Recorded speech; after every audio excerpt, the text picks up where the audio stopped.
I call Jan Logie. Thank you, Mr. Speaker. Pleased to rise and take a call for the Green Party on the third reading of the Civil Defence and Emergency Management Bill, Amendment Bill, and we're very pleased to be able to support this as with the other parties in the House. As has already been stated by other members, it is really important in terms of responses to natural disasters and other emergencies that we are able to be in accordance with each other in this House, and that people in the communities know that we are listening and that we are putting their interests first. So having unanimity on this bill is really important. And I would like to particularly acknowledge the Minister, Nikki Kay, who brought this bill to the House, and wish her well at the moment, and also just restate how constructive this process has been. Being on the Select Committee, that there absolutely was a process it felt as if everyone on the committee was actually listening and checking the implications of this legislation to test against, would this help the local communities, rather than it being a battle between different parties' interests. And there were positive changes that were made through the Select Committee process, and indeed in the Committee of the House stage, where the Labour member Claire Curran, I think, put forward the amendment to put in the requirement for strategic recovery plans to be in the legislation. And that was, I think, a positive change. While there was some feeling from some members on the committee that maybe that wasn't necessary, what we heard from different councils and from other people with a stake in this was that the planning capacity in different communities varies significantly, so that providing more direction in the legislation would be helpful of ensuring a consistency in approach and support, indeed, for communities being able to respond. So at the heart of it, this legislation puts in a place to help us as a country move on from natural disasters, from the immediate response, which is not covered necessarily by this legislation, into recovery. So at the heart of it, at the current situation, is that we have extended, or there's a pressure from legislation to have extended civil emergency provisions going on longer than they may actually be necessary, because they give people the assurance that they can go in and act in the way that they need in specific situations, but carry on probably more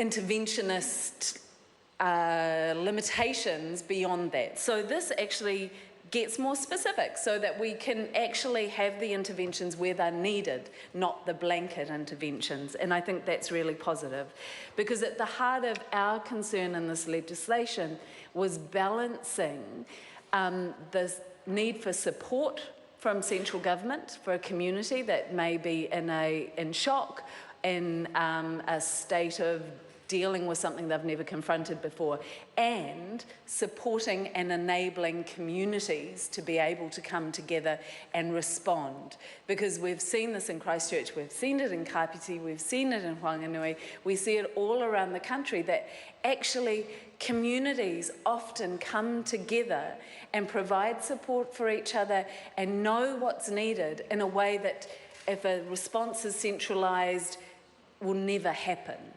So that we needed to make sure that the legislation was enabling that community response and not getting in the way of it.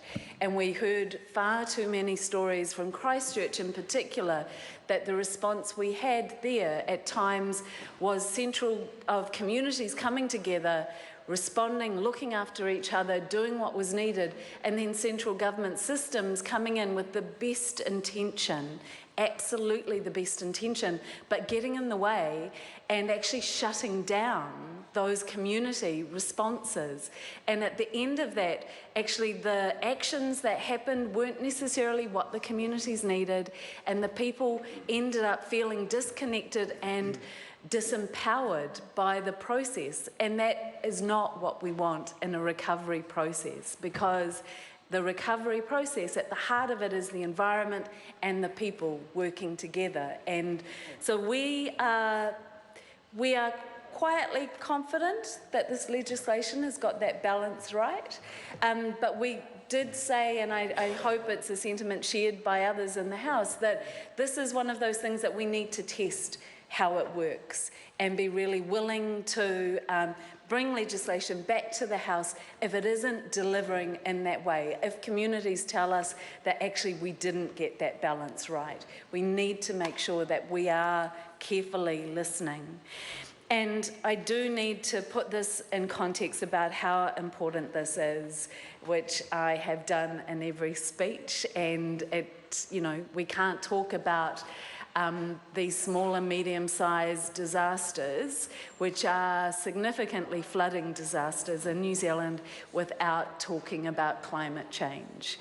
And that globally, in the 70s, that on average, I think every year there were 78 natural disasters recorded each year around the world. And that now we have over 350 natural disasters recorded every year. This is something we can't avoid, that we need to be doing everything we can as a country to reduce our emissions and stop the runaway climate change that will make that just unimaginably bad. But already a significant amount of climate change is locked in, and we're feeling the effects of that already. So we have to take steps to be able to respond to that and protect our communities as sea level rises and as storms and floods come more frequently.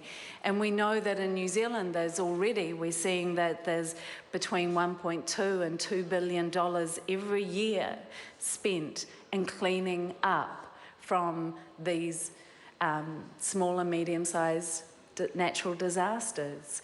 So the thinking that says we can't afford to take significant action on reducing our emissions, that we need to put the economy first, is really just short-term thinking that just seems to be missing the reality of what we're facing right now.